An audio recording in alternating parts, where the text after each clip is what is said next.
hoş geçsin, güzel olsun.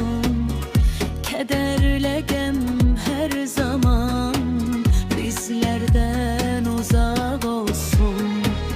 Sesleyende sen beni, ben de deyim sana. Hay can hayat yoldaşım, hay can hayat yoldaşım, hay can hayat yoldaşım.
Can hayat yoldaşım.